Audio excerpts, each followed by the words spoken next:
Hey there, hi there, ho there. Namo Myoho Renge Kyo. I hope that you're doing well, you're feeling well, and you're secure. Congratulations on your practice of Buddhism and your curiosity about doing it correctly, being encouraged, feeling confident, right? Knowing, building your Buddha wisdom, right? Your confidence in your experience of Buddhahood, your invocation of Myoho Renge Kyo, your Buddha nature, your Buddha clarity, experience, right? Through our manifestation of Gohonzon, our opening mind, opening because why is it closed? Why is Gohonzon closed? Why is that the natural state, the samsaric state, right? Not because the door isn't there, or window, gate, whatever you want to call it, portal. It's because we're so admired and enmeshed in our attachments, our constant distractions, right? Right? Always, how much do I have? How much more do I need? Where am I going? What do I need? What do I want? What am I missing? Is this satisfactory? Is this not satisfactory? This is samsara. This is the human, quote unquote, experience, right? So what are we doing with Buddhism? We're knocking on that door and we're saying, hello, I know there's a different way to experience all of this where I can actually incorporate, not edit, get out of the way of the flow of potential. Potential without editing. Potential without, do I want that? Do I not want that? Do I need more of that? Do I not? What do I know? We know so little about what we can experience in life. We're limited, although it seems like a lot. You could buy everything on Amazon. You still wouldn't have an iota of the potential of universe, of the potential of life, right? So if we stop getting so distracted by all the stuff and our needs, wants, cravings, so on and so forth, maybe, just maybe, we could experience all of it all the time. What a relief. Be your entire energy of life, instantiating moment to moment to moment to moment to moment. What would that be like? Well, that's our goal, right? And when we chant, Namu, I'm ready, I'm committed, I'm open, give it to me. Not something else give it to me, but me give it to me. Let me get out of the way and experience Buddha-ness. Right? All right. So, the opening of the eyes is all about identifying ways in which we get in the way, ways in which we fool ourselves, ways in which we're influenced by all the other sentient minds that are fooling themselves and fooling us as well. That whole competition for what? We have everything. Well, no, we don't. Yes, we do. Just open your mind and you will see, right? So how do we open that mind? How do we open that Myoho Renge Kyo? Namu. I'm dedicated doing it, invoking it now. From the beginningless past, I have been born countless times as an evil ruler who deprived the votaries of the Lotus Sutra of their robes and rations, their fields and crops, much as the people of Japan in the present day go about destroying the temples dedicated to the Lotus Sutra. This is Nichiren talking. Did he actually live all those lifetimes? Was he a bad ruler? Think for a moment. Buddhism is about the mind, attitude, and intent. All of these stories about, especially, and still today, but certainly in cultures of the medieval age and prior, there is a deep sense of linear time, right? And ancestry. So a lot of the rhetoric is built around that kind of storytelling. It doesn't mean it's actual. But think about it. I've talked about this many times. 10 years ago, who were you? Do you remember some of the decisions and the ways of thinking that you had 10 years ago? That you no longer, in fact, when you think about them, they kind of hurt you. Ooh, that's embarrassing. Don't want to talk about that. Right. That's when you were an evil ruler or ignorant ruler, ruling your life, ruling the life of those around you with your decisions, your words, your attitudes. You ever remember any time in your life where you were kind of self-destructive? No, never you. Right? This is what Buddhism analyzes, attitude and intent. We quickly forget, because it it's not something we want to nurture. But we have our moments when we think back and we think, oh man, I've grown so much. I've changed so much. Yeah, that's the positive side of it, right? But this is what he's talking about. In the beginningless past, he's talking about this energy, this potential for stupidity. It's potential, and it manifests, right? But what are you nurturing? What are you banking your life on? I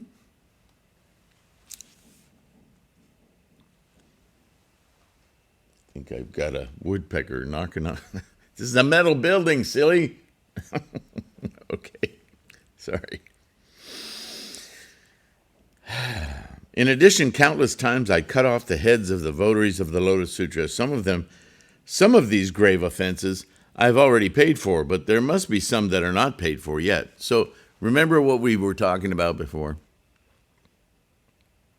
Nichiren's talking about a supposed questioner who says, how are you the votary of the Lotus Sutra? Look at all the crap that you're having to deal with. Or doesn't it say in the sutras that you should enjoy fortune? And I don't remember that. And he's saying, yeah. But that's a moment-to-moment realization.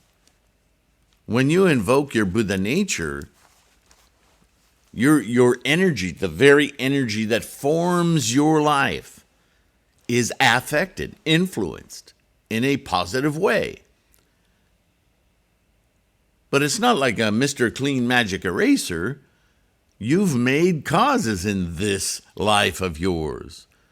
And there's still some, and not only in this life, but the energy that formed you to begin with, that entered the womb of your mother. There was some not so life-affirming energy in there. Because potential is potential. It's everything. So when our mission in life is to perceive the grand scheme of the engine of life, naturally, we're going to confront things that obfuscate it or are in the way. It's not because they're bad. Ooh, bad karma. No. It's just karma. But with a loving heart, instead of a fearing heart, with a loving heart, we can see things that are obstacles that create suffering, pain, whatever, and mollify it. Be compassionate to it. Oh, don't pay attention to it, right? We invest with fear, all of those realms, fears in all the realms, just like Buddhahood's in all the realms. We invest with fear. That's attachment. Now we've made that something permanent in our experience. Why would we? See, this is the very nature of suffering that Shakyamuni Buddha is pointing to. The suffering you experience, the suffering you inculcate into your physical realm, your life,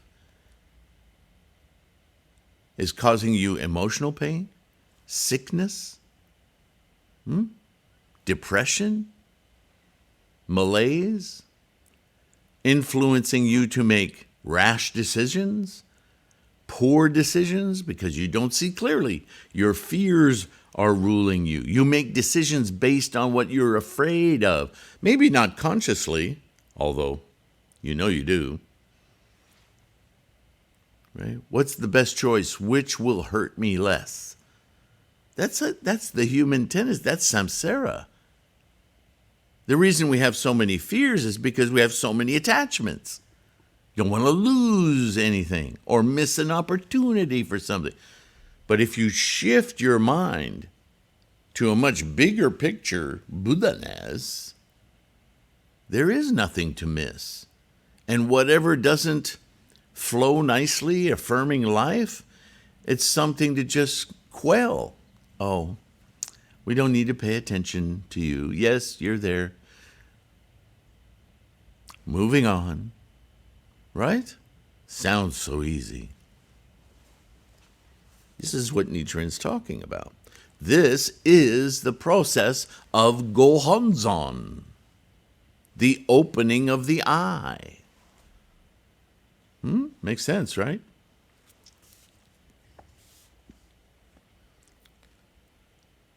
When the time comes for me to transcend the sufferings of birth and death, moment to moment, reinstantiating these non-life affirming energies, it will be only after I've completely freed myself from these grave offenses.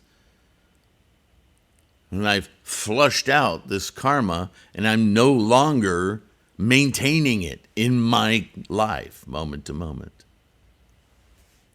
My merits are insignificant, but these offenses are grave. So he's telling his followers, look, yeah, I'm Nichiren. I'm the votary of the Lotus Sutra, but I ain't no perfect being. I'm in the process just like you. I just have more conviction, perhaps, than most of you.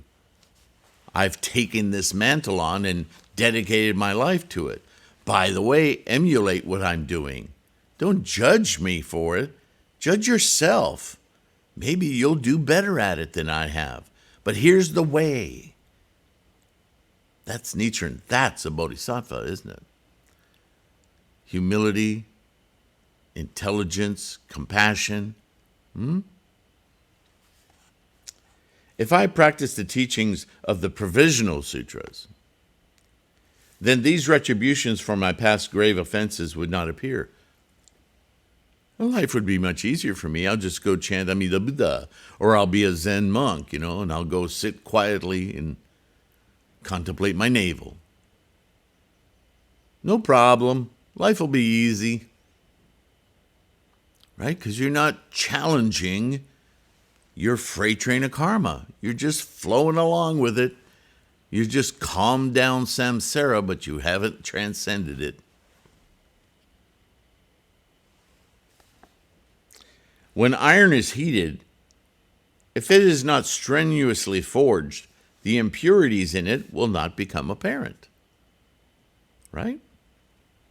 You ever seen a blacksmith working and smacking hot iron? He's getting the impurities out of it, and the iron gets harder and stronger. Only when it is subjected to the tempering process again and again will the flaws appear. When pressing hemp seeds, if one does not press very hard, one will not get much oil from it.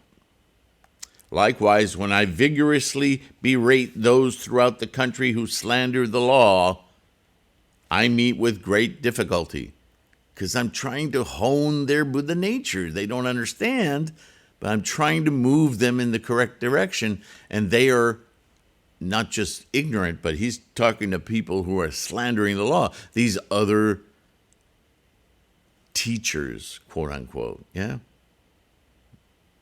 They're willfully manipulating people instead of leading them to their Buddha nature. That's just wrong. That's worse than wrong. That's using the highest teaching against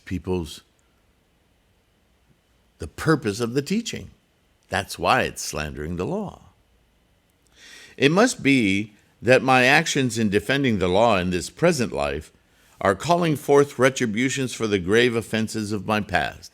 Now he's owning these grave offenses of the past, not only for his own life, because he had attitudes he had to conquer as he grew up and then became a monk, and the more he studied, we all resist some things. We don't even know why until somewhere, we see, and then we can think, how did I believe that? Right? I've talked about this so many times. We're constantly revising ourselves because we're built out of craving. So it's no wonder we're constantly revising our minds. At least those of us who are trying. Some don't even try. If iron does not come into contact with fire, it remains black. But if it contacts fire, it turns red. If you place a log across a swift stream, waves will pile up like hills. If you disturb a sleeping lion, it will roar loudly. The Nirvana Sutra says, quote, "It is like the case of a poor woman. She has no house to live in and no one to aid or protect her. And in addition, she is beset by illness, hunger, and thirst. She wanders through various places, begging for a living. While staying at an inn, she gives birth to a baby. But the master of the inn drives her away." Sounds like another story we know, right? "Though the baby has just been born, she takes it up in her arms and sets out, hoping to journey to another land. But along the way, she encounters fierce wind and rain, and she is troubled by cold and bitten by mosquitoes, gadflies, hornets, and poisonous insects. Coming at length to the Ganges River, she clasps her child in her arms and begins to cross it. Although the current is very swift, she will not let go of her child, and in the end, both mother and child are drowned. But through the merit that the woman gained by her loving tenderness, she is reborn after her death in the Brahma heaven." Okay, so what's that story about? It's not about going to heaven. It's not about life after death. Okay, get that nonsense out of your head. I know it's a very Western thing. It's a religious thing, yeah. We're so attached to this body and being that we can't conceive of it ending. So we make these magical, mysterious stories up. It's amazing how long that has lasted in the history of man, human beings, sentient minds, yeah? It's just childish nonsense.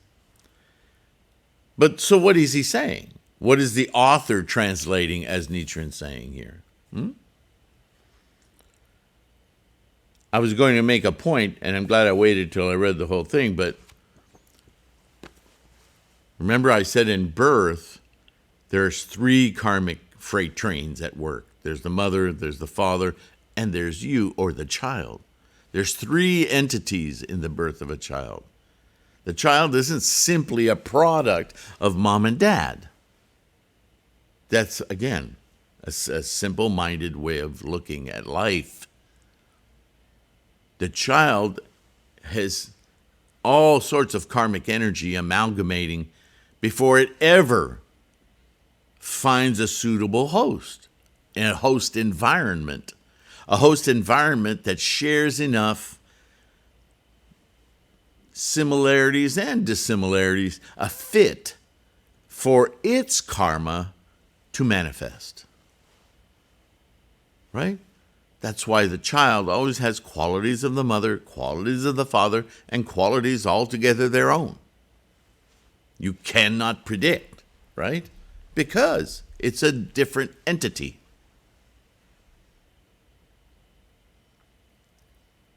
Knowing this, when this woman who's struggling so much in her life has all of these burdens that she carries with her, how can her child not share in some of those burdens?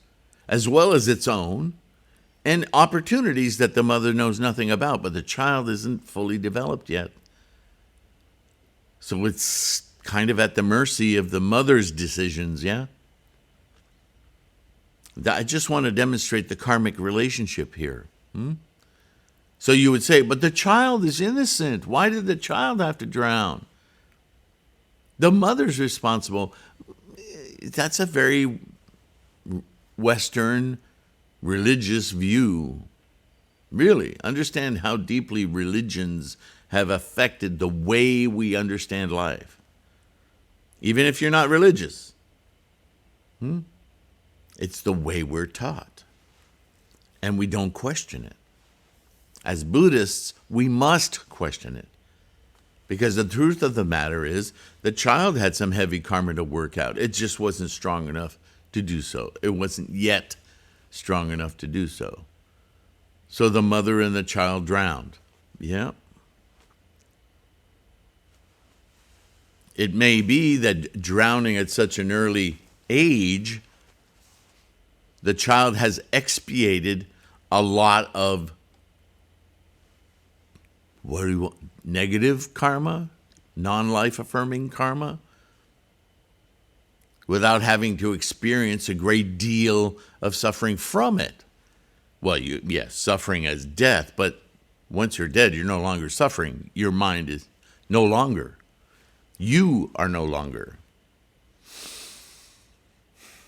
So now that karmic energy is free to amalgamate in a different way, with different influences, looking for a different opportunity. Not the person, not the entity, the karma, the energy, the potential, right? You can't identify that potential. That potential isn't Bruce, right? Bruce is a fiction made in the mind of a contemporary evaluation of one's energetic manifestations from moment to moment to moment. It's not even the manifestations. It's a conjured mental identification that we make with a sentient mind. That's why it no longer exists when you die, because when you die, the sentient mind no longer exists. And whatever it emerged from has nothing to do with the mind. It's just the engine of life. You see? Quote, Manjushri, if there are good men who wish to defend the correct teaching, they should emulate this poor woman crossing the Ganges who sacrificed her life because of her love for her child. Good men, the bodhisattvas who guard the law, should behave in this way. They should not hesitate to give up their lives. Then, although they do not seek emancipation, emancipation will come of itself. Just as the poor woman, though she did not seek to be reborn in the Brahma heaven, was nevertheless reborn there. End quote. Do you understand that it's another little word salad, but take it apart for a moment. What is that paragraph about? Clue, attitude. Right? Doesn't matter what your circumstances, what you think your circumstances are. If your mind is always set on love, compassion, you may not make the best decisions. You may not. Crossing the Ganges, probably not the best decision she could make. In her mind, though, it was the only decision she could make. In her mind, it was survival and life and protecting her child. It motivated her to brave the Ganges River because we're going to live and we're going to have opportunity. You could say, well, she was an idiot. Well, you can judge her that way. It's not very Buddhist. But isn't that what a fool trying to the currents and everything. Why did she think that was the answer? What's the point here? Her attitude. Her attitude. Her attitude was, even if I drown, if I can save my child, that's more important. Her intent. Her intent was loving life and offering more of it for her child, forsaking her own safety. Yes, you can argue how stupid that was and what mistakes she made, but that's not the point. This is a very important lesson, and I'll tell you why from a different perspective. How often in our day, and this is something you might call yourself out for. I'm not saying you specifically, but I know you'll know what I'm talking about. Have you ever felt or known someone, just to take it off of you so you don't think I'm beating you up, who looks down on other people for their lack of understanding? I've done it. I've reacted to why do you think that? And I get upset at why they are seemingly blind to the obvious. And they hear me as berating them. It's not my goal. It's not my wish. I pay attention. Look, right? I'm very animated. But maybe it's not the best way for me to be. It's hard to change that kind of character, habit, energy, yeah? But think about it for a moment. It's very easy to slip into judgment. Maybe you're passionate about correcting somebody's actions. Most of the time, if you calm down and present new information in an educational way, you'll help people achieve what you would like to see them achieve much better. I'm constantly trying to mollify that in myself. I understand that my behavior isn't always the most productive. I'm emotional. I've been practicing 40 years and I'm emotional. It drives me nuts sometimes. I do a lot of meditating on that. And I see progress. And then, maybe my health wanes. I have an injury, a surgery. I'm dealing with pain. And boy, when you deal with pain, physical pain, it's easy for your mind to deteriorate into bad old habits, yeah? Anyway, my point is, like Bodhisattva, never disparaging. How hard is it to look at somebody who seems to be screwing up all the time, that you can't seem to get through to them to behave in a better, nurturing way for themselves? Just try. And you can almost hear your words going, right through it. They're not hearing it. They're just, you might say, judgmentally, they're pathetic. Nichiren could say, they're pathetic. But if you're thinking those thoughts based on there being lesser humans than yourself, that's the problem. Maybe they are pathetic, but they need that much more assistance, that much more guidance, oh man, this one's going to take some time.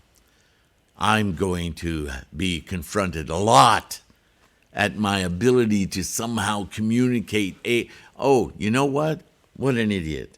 I'm the idiot. Hey, let's chant. The great equalizer. Why don't I think of that first? Think of your own life. How many times have you thought you can fix somebody by your words? And then when it doesn't work, you get upset. Samsara. There it is. And this is why I'm saying all the time, Buddhism is about attitude, intent. Your intent may be really good. My intent's really good as much as I can manifest it. But my attitude slips around a little bit. I may have good intent, but if I can't express it or invoke it or make it a palpable experience for somebody else to take it for themselves, then I'm not succeeding. I'm trapped. I'm in samsara. I have to chant with that person. Then the floodgates open.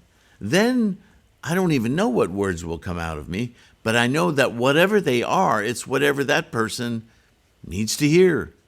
It won't be about me. It won't be judgment. It'll be love. It'll be support. It'll be Buddha-ness in whatever realms we're both sharing. But that could only occur with the conjoining of Buddha-ness. Myoho Renge Kyo. Let's chant. It should always be first and foremost. I think I see a solution for your problem. Let's chant. Let me not offer you what I think is an obvious solution, because that's about me. I have no idea what's going on in your head, right? We don't travel the world with that kind of attitude, that kind of clarity, that kind of Buddha wisdom. So rely on the Daimoku. Rely on them opening that gate. Now we can communicate. And if they don't want to hear about it, you can't bludgeon them with it. What it really says is that you're not ready. You need to chant some more to enliven and elevate your life condition, so that at some point, your life condition alone will convince them that there's something here to try. It's not their lack of ability. It's our bodhisattva that we need to bolster, develop, become better at. Man, that is such a hard lesson, my friends. And it only comes with time. So bodhisattva never disparaging. What is that whole story about? Oh, he just walks around honoring everybody. What a suck ass. No, this is what that story is about. Bodhisattva never disparaging, sweating bullets going, I want to say and do so many I just need to honor them because they're all potential Buddha. They all have Buddha. They're just potential to manifest it. Namo Myoho Renge Kyo.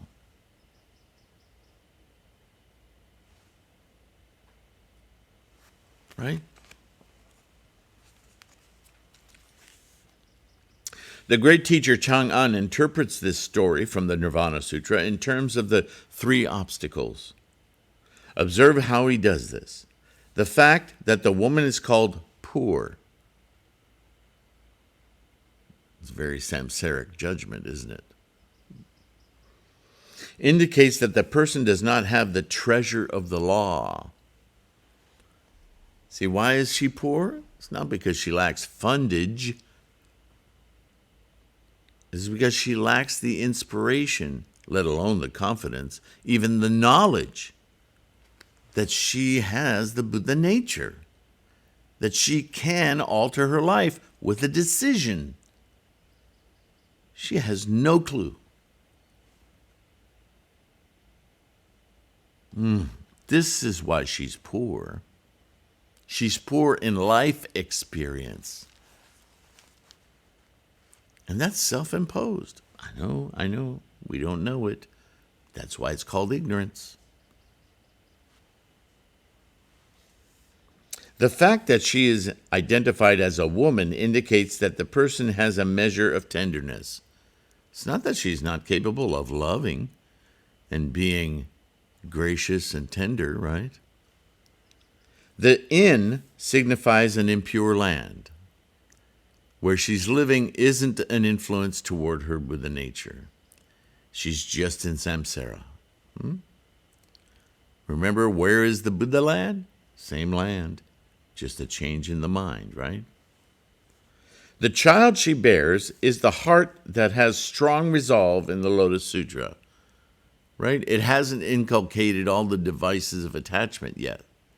That little sentient mind is still developing, and at its core is born of the engine of life. So it's so close to the experience of Buddha-ness that's slowly chipped away at as it's trained into samsara, yeah? Or the wisdom that perceives one's inherent Buddha nature, right?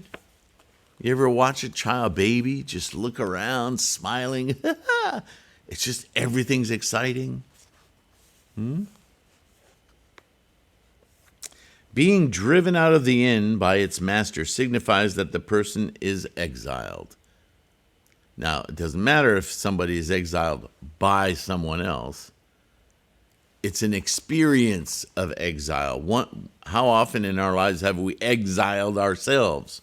You ever hide in your room or in a corner or in your car? Just don't want to talk to anybody? The fact that the baby has just been born means that very little time has passed since the person began to have a strong resolve in the Lotus Sutra. The fierce wind that the woman encounters is the imperial decree sentencing the person to exile. The mosquitoes, gadflies, and other insects are the many ignorant people who will curse and speak ill of the votary of the Lotus Sutra. You understand the psychology of the story? How he's taking it apart here? This woman, like so many people in socioeconomic circumstances that are not good, right? They're marginalized by others. People heap on the negativity that they're already experiencing. It's ridiculous, but that's the way samsara was working, yeah? The fact that both mother and child are drowned indicates that though in the end the person had his head cut off, he never renounced his strong resolve in the Lotus Sutra. Being reborn in the Brahma heaven means being reborn in the realm of Buddhahood. And there it is. That even though in all of her ignorance and foibles and her life condition with her child that shared some of that, even though it was far closer to Buddhahood, her heart, her love for, she didn't even know the Buddhahood of that child, her own Buddhahood, totally ignorant of, motivated her to, in essence, say what we've read so many times. Her life, samsaric life, not important. Love, the recognition of the engine of life, far, far more important. Even to experience that for one moment, totally obliterates however many years, eons, kalpas, whatever you want, sands of the Ganges life that you've suffered in order to get to that one moment. It's more important. It's everything. It's the only reason we are alive and developing sentient minds, to experience Buddhahood. That's our purpose, if you're looking for a purpose. I'd rather look at it not so much as a purpose, because a purpose sounds so final, like baking a cake. Once it's done, all you can do is eat it, and then you got to make another one. Rather than purpose, I'd say this is the way to experience the totality of the engine of life for as long as you can, as much as you can, and share it as much as you can. That's the Bodhisattva life. Now, she only had a brief opportunity, but the story says because her heart was in the right place, so to speak, her intent, her attitude, far outweighed her ignorance. It's tragic that she had to go that way, but nonetheless, this is the importance of attitude and intent. And when we judge others, we need to be mindful that we don't know their karmic freight train. We don't know that the person we might view as pathetic has actually accomplished a hell of a lot in their life. We don't know. Wouldn't it be better to err on the side of, look at that struggling Buddha. How can I assist her? How can I assist him? What can I do with my life to positively influence, enhance, lead to? Oh yeah, chant. It's so easy. The power of karmic rewards extends to all of the 10 worlds, even to the realm of Buddhahood. Even though one might go around killing people throughout the provinces of Japan and China, if one does not commit any of the 5 cardinal sins or does not slander the law, one will not fall into the hell of incessant suffering. Yet, one must go through other evil paths for a period of numerous years, even if one observes 10,000 precepts and performs 10,000 good deeds. If one does so with a mind only half intent, literally intent, one cannot be reborn in any heaven of the world's of form. The heaven of the world of form. Do you hear what the rhetoric is saying? Moment to moment, you instantiate your life, your experience of life, from moment to moment. And if you're half-hearted, then your experience of life is half fulfilled. It's really simple. It's harsh reality, but it's also quite reassuring that when things aren't going well, we don't have to look far for reparation, right? How do I get back on track? This ain't where I want to be. Well, nobody can do it for you. It's all on you. So do it. It's so simple. We got to get out of the habit of thinking that life, others, things are happening to us, and understand that things are happening of us, that we're in it. And how we experience life, it's totally up to us. Namo Myoho Renge Kyo.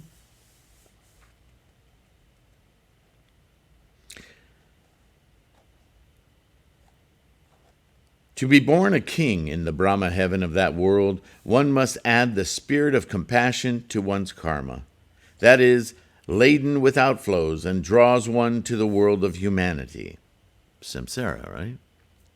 The poor woman in the sutra passage was reborn in the Brahma heaven because of her concern for her child. Her case is different from the nature of causality that is commonly known. Chang'an offers 2 interpretations of it, but in the end, it is nothing other than the loving kindness with which the woman cares for her child that makes the difference. Attitude, intent. Her concern concentrates on one thing, just like the Buddhist practice of concentration.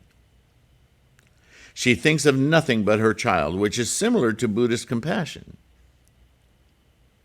Similar, not the same, because Buddhist compassion is built on everyone experiencing Buddha-ness. That must be why, although she created no other causes to bring it about, she was born in the Brahma heaven, released from her samsaric tortures.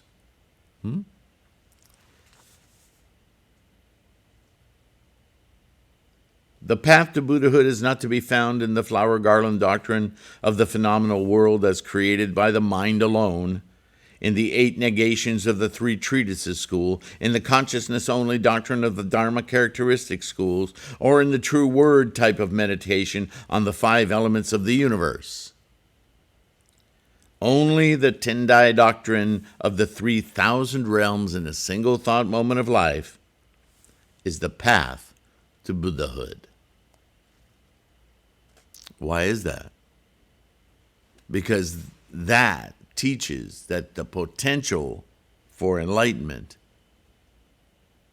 is constantly traveling as potential and only requires an instant to be manifest. But that instant to be manifest requires your will, your mental concentration, your dedicated resolve. Without that, it's like living in a desert surrounded by oceans. You're going to be dry.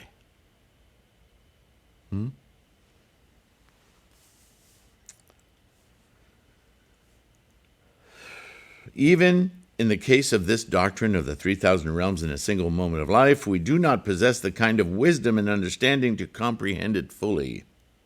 Nevertheless, among all the sutras preached by the Buddha during his lifetime, the Myoho Renge Kyo alone, the Lotus Sutra alone, contains this jewel that is the doctrine of the 3,000 realms in a single thought moment of life. The doctrines of the other sutras are merely yellow stones that appear to be jewels. They are like sand from which you can extract no oil, no matter how hard you squeeze it, or a barren woman who can never bear a child.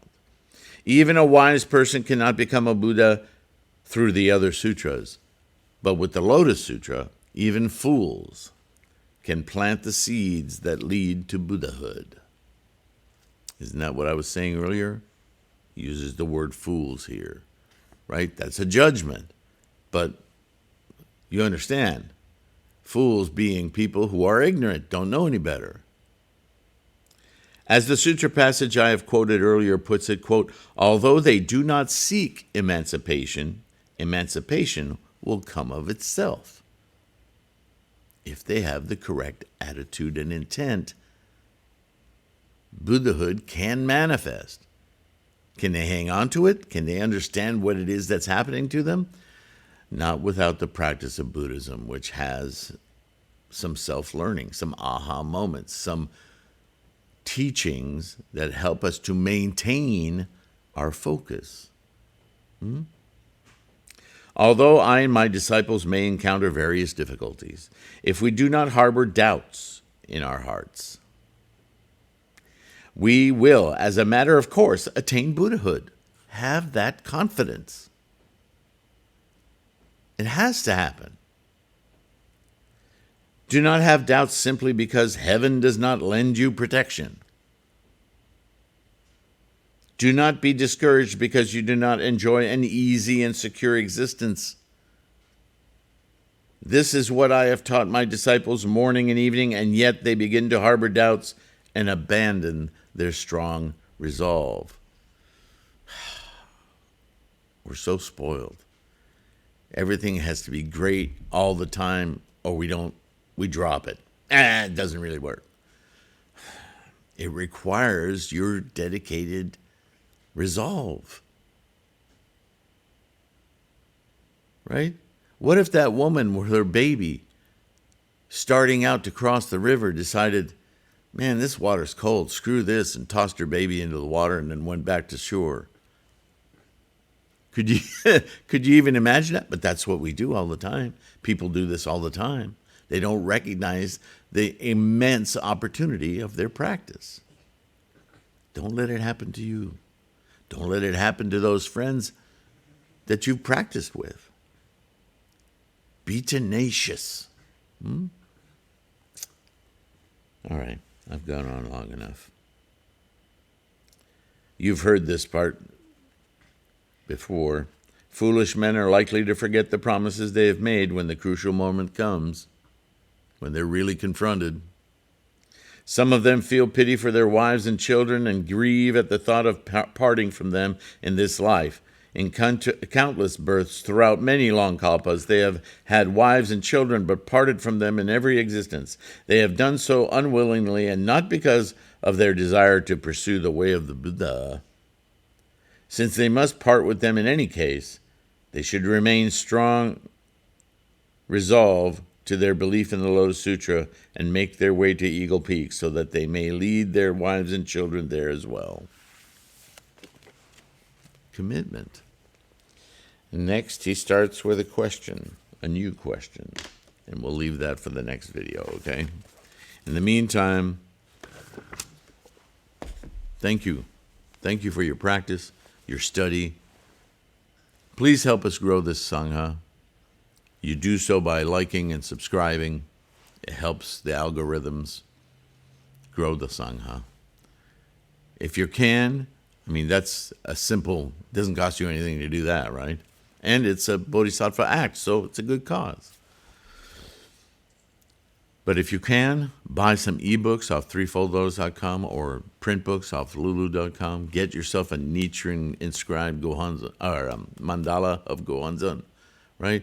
A digital copy of a true, authentic Nichiren inscribed Gohonzon. I have several videos on that you can find on this channel if you want more information about that. And there are those of you who are able to help support us through Patreon and PayPal.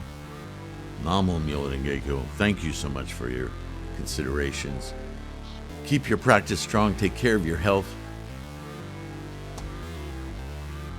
And I'll see you in the next one, okay? Bye for now.